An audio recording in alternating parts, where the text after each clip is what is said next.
God damn, that's a big ass fucking spider.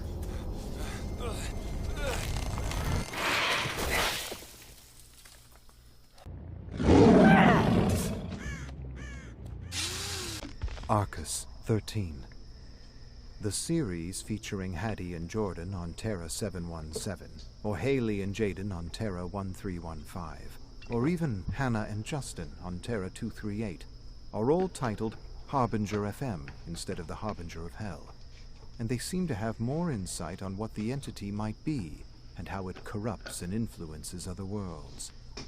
Other Terra worlds have quite unique and sometimes contradictory versions of the Harbinger series, which make them difficult to track and interpret. But despite the discrepancies, each version seems to feature siblings trying to expose a nefarious cult devoted to the entity. I am currently searching the rift for the real memories that inspired all these adventures to see how close they are to the actual inspiration. I'm even wondering if Hattie and Jordan are here, trapped in the entity, and if they are, I'm hoping their memories will somehow help me find a way out of here. So far I have found nothing close to a real memory, but I did find another story from Terra 717 in which Hattie discusses a phenomenon she calls the overlap, and which other stories call the borrow, the coil, the bleed, etc.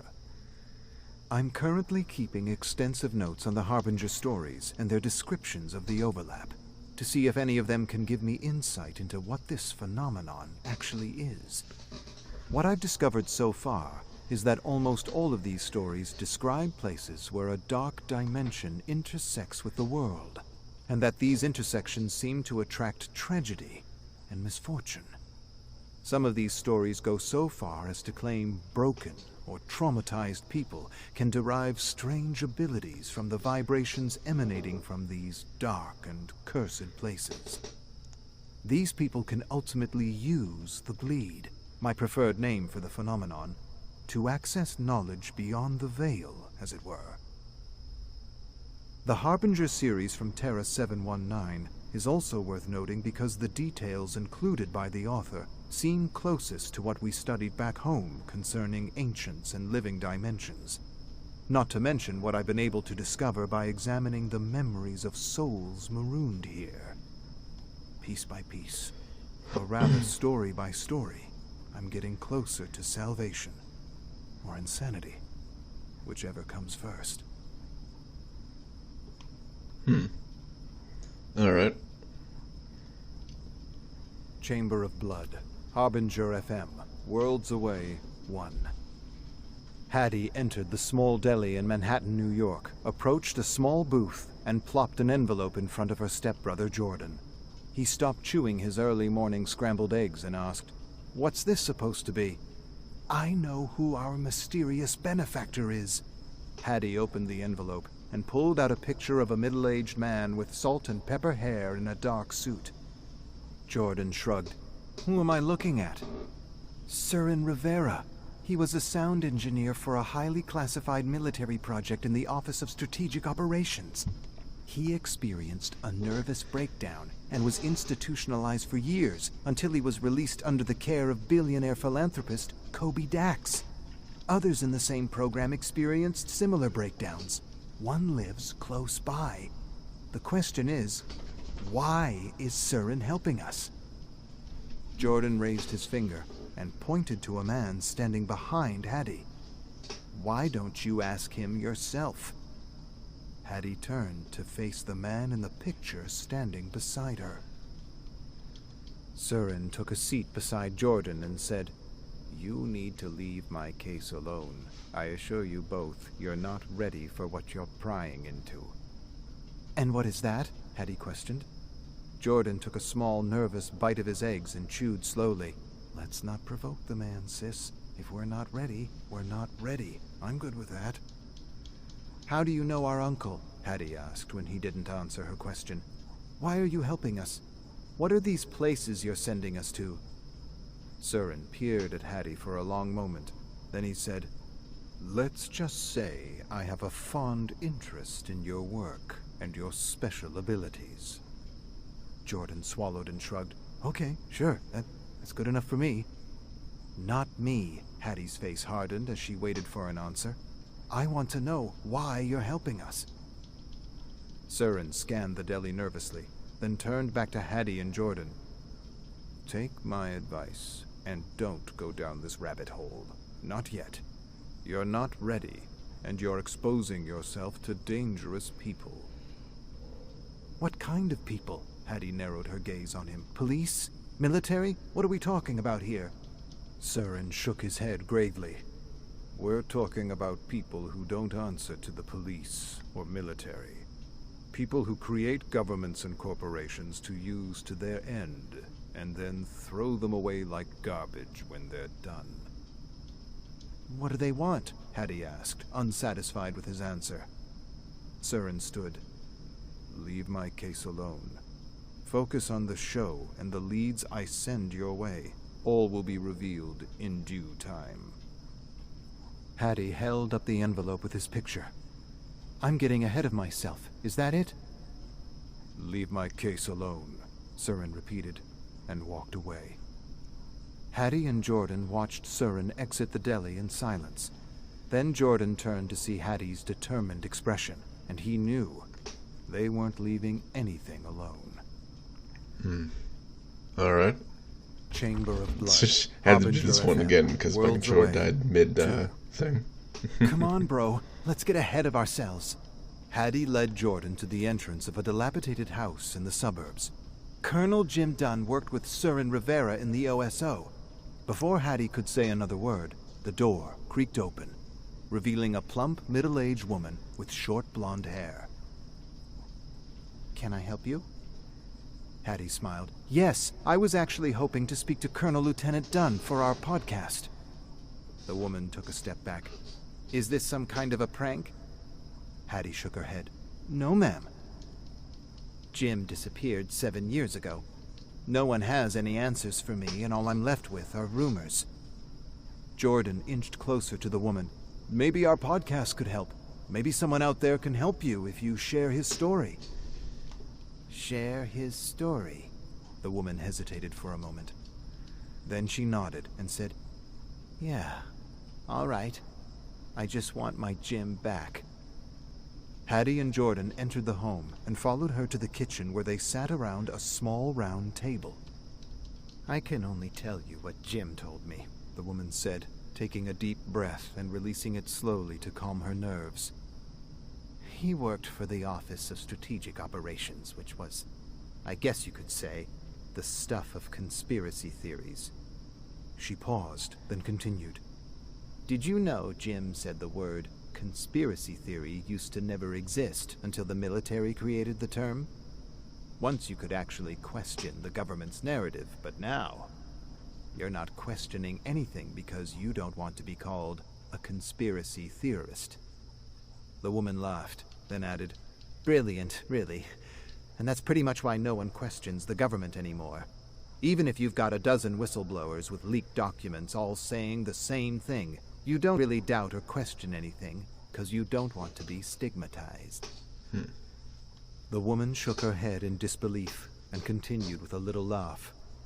Jim used to say the origin of conspiracy theory is a conspiracy theory. Anyway, he told me there were places in the world that weren't like other places. Places which defied the laws of physics, which defied human comprehension. Places connected to worlds away, to other dimensions. The government called it the overlap. Crazy stuff, right?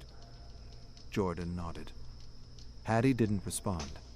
She had heard the term before when they were investigating a mysterious cult that believed in a kind of ancient deity that would one day help humanity evolve to another plane of existence. It's a strange coincidence that this cult and the government would have the same name for the phenomenon. Like a wormhole? Jordan questioned. The woman shook her head. That's not how Jim described it. He didn't talk much about the overlap, but he said what they had seen made him think another world was, how did he put it? Consuming ours. Like these overlaps were growing bigger and bigger as we went down a kind of celestial digestive tract. And he said He said they were pulling stuff out. Things from other worlds. Ooh. The woman fell silent and thoughtful for a long moment. I could see changes in him. He was getting angrier and mean, and he was never mean. He stopped sharing things with me, and I started hearing rumors. What kind of rumors? Hattie asked, leaning forward. The woman went silent and thoughtful. Then she said, rumors that the government was doing things to them, so they could stay in the overlap for longer periods of time. I even heard that they pulled someone out from another world. Imagine that. A person from another world or dimension. Tears filled her eyes. They say he left me, but I know my Jim. Something happened to him, and the authorities dismiss me as a conspiracy theorist for saying otherwise. But I'll tell you this. A sudden report, and the woman's mouth filled with thick, warm blood as she tried to speak. Shattered teeth and saliva gushed out instead of words. Then her eye went wide, and she slumped forward. Jordan cursed and instantly tackled Hattie to the ground as bullets began to rip through the house from every direction. Hattie stared up at her brother as bullets flew over their heads like angry wasps. I think we got ahead of ourselves. You think? Hey, he told you not to get ahead of yourselves. Like, Eagle Chair told you that, and you guys went ahead. Kind of their fault. Chamber of Blood. Man, these things are so fucking long, man. 3. Bullets discharged from a flashing muzzle in the living room as Hattie followed her brother into the basement of the house. They stumbled down the stairs into the darkness and through a beam of sunlight pouring through a rectangular window. Before they could hide, the assassin was already descending the stairs with his rifle trained on them. Hattie and Jordan held hands and closed their eyes, waiting for a quick death. A loud report sounded, and when they opened their eyes, they were both still standing. The assassin stared at them with big white eyes of disbelief. Then he collapsed to reveal Surin holding a smoking revolver. Come on, he said. We need to leave before others come. The siblings didn't hesitate, following Surin up the stairs and out the door past several dead bodies. Hattie counted 7 dead assassins by the time she followed her brother into an unmarked black sedan. With a great sense of urgency, Surin started the engine, hit the accelerator, and the car peeled away. After a silence, Hattie asked, Is any of it true? The rumors? Worlds intersecting? The overlap? Surin didn't take his eyes off the road as he drove them back to the hotel where their uncle was waiting for them. I can't really answer that right now, and you need to focus on your next episode. You're here to investigate the old abandoned subway station, and I think you should stick to the agenda. Is it an overlap? Jordan asked. Is that why there were so many accidents? Is that why it was abandoned? Surin hesitated, then nodded gravely. What do you and a billionaire care about the old subway? Hattie asked. Surin sighed, took a moment to find his words, then answered. I'm looking for my colleagues. We explored these areas all over the world, and a few of us never returned, and those that did, they came back to us lost, confused, insane even. I want answers. I want to know what happened to the others. I know they're still alive. They're lost somewhere, between worlds. So you're using us to find them, Hattie said flatly. We're helping each other in mutually beneficial ways. Hattie shook her head. I need to know more. That's not enough for me. Surin sighed and pulled the sedan over to the shoulder of the road and killed the engine. After a long, thoughtful moment, he looked at the siblings in the rearview mirror and said, I was undergoing some, let's say, unorthodox training to enter the overlap. But it wasn't possible. It's like an impossible energy that pulls, I don't know, hell. Pulls hell right out of you. I mean, there's no other way to describe it. What you feel is just pure darkness. But the OSO figured when the mind is developing, it can be fractured, broken in ways so that it rewires itself to withstand the stress of the overlap. You turn children into tools, Jordan spat in disgust. Surin looked away from the rearview mirror and lowered his gaze without answering. And so I'm your new tool, Hattie said. There was a short silence as Hattie considered her last few investigations. She remembered finding journals in the old asylum that had notes about other realms. Memories of other people trapped in a deathless world, and journal entries revealing thoughts about how artists and writers were able to somehow tune into these other worlds with what they believed was their imagination, but what was actually their third eye. It was a strange theory that Hattie had dismissed as the ravings of a depraved lunatic with a wild imagination. But something the patient had written had stuck with her. The truth is in the story. Hattie whispered the words to herself and thought she would give those notebooks another read in case she had missed something. She had them stored in her studio apartment in Montreal and would force Stefan to make a detour before their next investigation. You don't understand, Surin continued. This isn't just about the friends I lost. There are things in the overlap we need to understand. There could be a new type of energy, a new way of seeing the world, the universe. Jordan interrupted with a laugh. Or there's nothing there, and it's just a living hell. Damn. Chamber of Blood. The spiders. I have seen them, the spiders, in my mind. They're coming. They're coming for us all. Big ones, small ones, even giant ones the size of dinosaurs. I see them in my visions charging through the streets, bringing truth and understanding to the ignorant.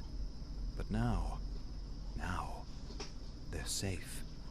They're hiding in my head, and I can feel them crawling through my ear and skull, laying their eggs, nibbling at my nerves and waiting for the right time to burst out into the world, to help humanity achieve transcendence. I actually don't even know what that means, but they whisper it to me every night before I sleep. I remember the cave. I remember how it all happened, how I breathed them in. They were in the thick, dark mist, little things that are now growing inside me, consuming me, showing me visions of truth and whispering sweet nothings to me. A million chattering voices telling me I am the one, the chosen one, the one who will change the entire world as we know it. And yet, the unbelievers try to medicate me. They try to poison the life growing inside me. They want to kill my children and prevent me from doing with my life what I was always meant to do. I have heard them go so far as to call me insane. Insane? How? How am I insane? Would an insane person protect the life growing inside them? Would an insane person set aside his wants and needs for the life growing inside him? Of course not. They are the ones who are insane. They are the ones who need to be medicated. I am the only sane one in this absurd institution. I've done everything for the spiders crawling under my skin, and the doctor sprawled at my feet will never harm them again. They are ready, and they are pushing out my skull and crawling down my nose and out my mouth, and I am becoming something more. How could they doubt? How could they not see? How could they not see what I am and what I have become? They will burst out of me and consume me, and I will be the apocalypse. God damn. I don't know if I'd be able to do that, though. All spiders and stuff crawling inside me? No, not me. Not me at all. I'm also starting to realize I'm more a fan of the little short type of things. Like, if it's like an hour fucking long and stuff, it's not going to be for me. But Yeah, it's just me, I guess. Terra Arachna, 105.7 FM, Falls City Radio Classics. I'm Matt Rivers with the latest report we have on the blackouts in the city. Unconfirmed reports describe spider-like creatures attacking the Falls City Power Company. Online rumors suggest a biological terrorist attack, unlike anything we've seen, but no organization has stepped forward to claim responsibility and nothing has been confirmed officially. What we do know is generators at the power company exploded into violent flames, taking down power lines, leaving the western sector of the city in the dark. City police report these unknown creatures attacked several automobiles near the company and are considered extremely dangerous. At least 3 motorists are dead and 4 others are in critical condition. Motorists are urged to avoid roads near the power station and the 93 South. That's the latest we have on the attacks. We'll keep you informed as the situation develops. We now return you to Moneybake with the latest advice from our financial analyst, brought to you by the now or never wealth management firm, because you can never be sure what the future will bring. Damn, that was a little bit of news thing. Kind of crazy about the attacks and everything. Well, maybe they have a chopper in the air and they're like trying to keep an eye on them. Otherwise, then I don't know how they would actually keep an eye on them. Anyways, continuing on. Terra Arachna, 105.7 FM, Falls City Radio Classics. The spokesperson for the Falls City General Hospital reports an unusual and alarming increase of poison cases due to an unknown spider the size of a fist with bright orange spiral-like markings on its back.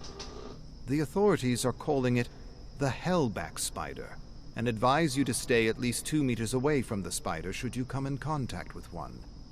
Federal officials say they are trying to cope with this situation and are still trying to determine if this is in fact a terrorist attack or another phenomenon known as spontaneous evolution, in which new species suddenly appear without any plausible scientific explanation. Other theories suggest a government experiment gone wrong, as in the case of the weaponized ticks carrying the human-made Lyme disease variant that escaped from a classified biological warfare laboratory on Apricot Island. The situation seems to be reaching emergency proportions as more and more districts lose power. The city's coroner's office says dozens of corpses now reveal the poison from the hellback spider to be slow and lethal as boils and pus slowly cover the body. There also seem to be indications that some victims go on murderous rampages induced by fever, overactive adrenal glands, and what can be only described as a complete loss of sanity. Infected individuals are to be handled with extreme caution until the boils cover the entire body and movement becomes practically impossible. A representative of the Falls City Power Company says they are actively trying to fix the generators to restore electricity, but a strange black fog is slowing down repair crews.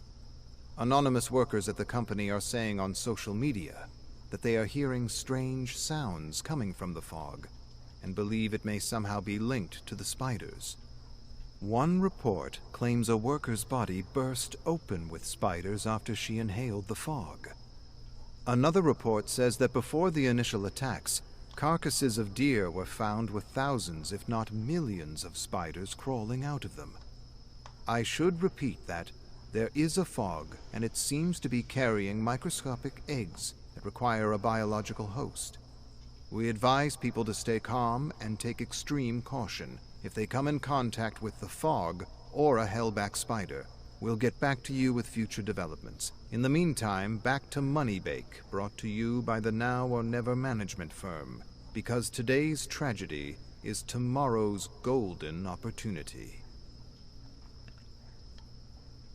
Wow. Okay. Having the spiders and stuff burst out of you? Fucking A. That's gotta be the most terrifying way to die. if not one of them. Alright then. Continuing on. Terra Arachna, 3. 105.7 FM, Falls City Radio Classics. We are back in the Falls City newsroom.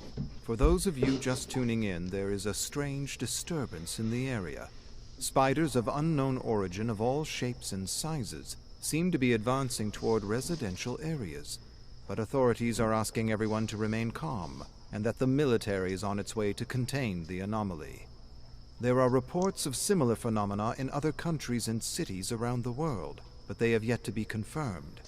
And now we are trying to get whatever information we possibly can to keep you up to speed. And wait, this is just in. We have news that a group of teens have barricaded themselves in an abandoned cannery by the docks and are live streaming attacks from what are clearly spiders the size of dogs. 2 of the teens are the sons of our producer, Sabrina Malkus. Sabrina's desperately trying to get in touch with her sons, Elias and Elon, but can't. She seems to recognize their friends, Casey, Ariella, Olivia, and she believes Nina. It seems as though Casey may have inhaled the fog we heard about earlier and is complaining about headaches and nausea and things crawling under her skin. We're currently trying to connect to their audio feed to get a better sense of what's happening out there. Please stand by. Ooh, dear. I just want to hear what's happening next, so we're just continuing on. Terra Arachna, 4. 105.7 FM, Falls City Radio Classics. As of 8 p.m. August 7th, martial law has been declared. The military will be in charge of security and civil affairs. The military has confirmed a biological attack of an unspecified origin. Spiders that defy classification have attacked our towns, our city, our country. Stay home. Barricade your doors and await further instructions. These spiders are real and they are deadly. The government will keep you safe, and we are doing our best to stop the... Ladies and gentlemen, we seem to have lost our connection to the White House. But wait, my producer is telling me we have more from the teens barricaded in the old cannery. Elon and Elias confirm Olivia was bitten by a hellback and has been locked in a room before she becomes a danger to everyone else. The live feed shows that Casey is swelling all over her body, especially in her neck, where tiny things seem to be moving under the skin. Nina is missing, and what we understand, what we are reading in the comments is, she was pulled outside by a spider and dragged away. Wait, Sabrina tells me that her sons are preparing to go out there to find her. We may be able to connect. Hold on. Elon, do you hear me? What's it like out there? Elon. Oh. If she was dragged out there, then that spider just got big. Much bigger. Oh dear. God damn, it's kind of crazy. This is like a zombie type attack, but it's with spiders instead. You know, for more people and stuff, that'd probably be a lot more scary. Terra Arachna, 5.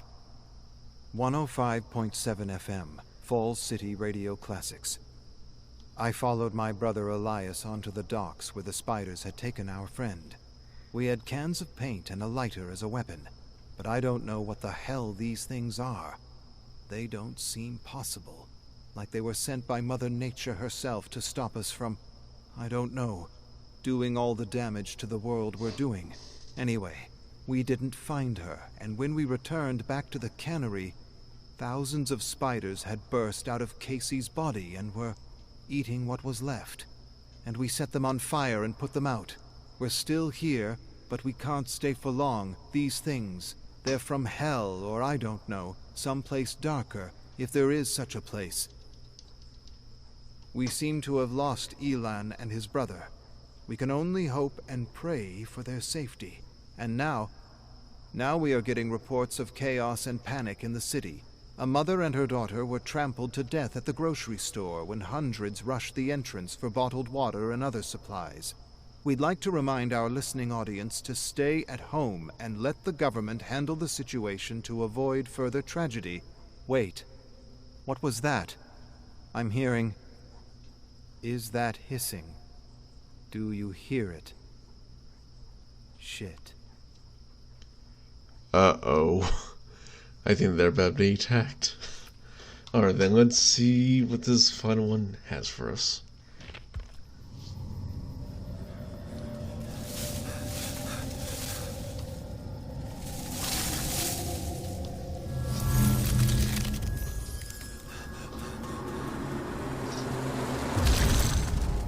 God damn, that's a big ass fucking spider.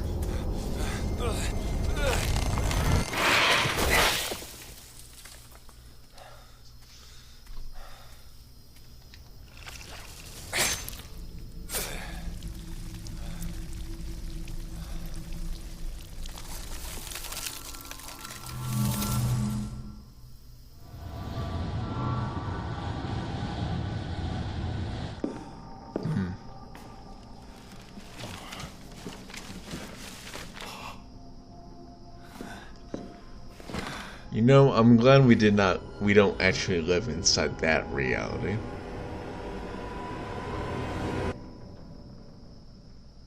Eternal horror. Is that what it said at the end? I think so. Goddamn. Kinda nice. All honestly, for this one, at the beginning part where it was just talking about Hattie and all that, like those ones are so long and everything, I just kind of like don't even really bother, to be honest. Like, but whenever it comes to these short ones, like this one and the clown one, like the little spider story and then the clown one, I actually like them because they're actually short and it keeps me a little bit focused because they are so short and there's not much to actually fully think about. Because, like with Hattie and all that, it's just like so fucking long, man. Like I kind of have a short, I have a short expansion span, or what, however you say that. But yeah, this little spider story, loved it. The clown story, loved it. And Jake and Hattie's, they're fine. Huh.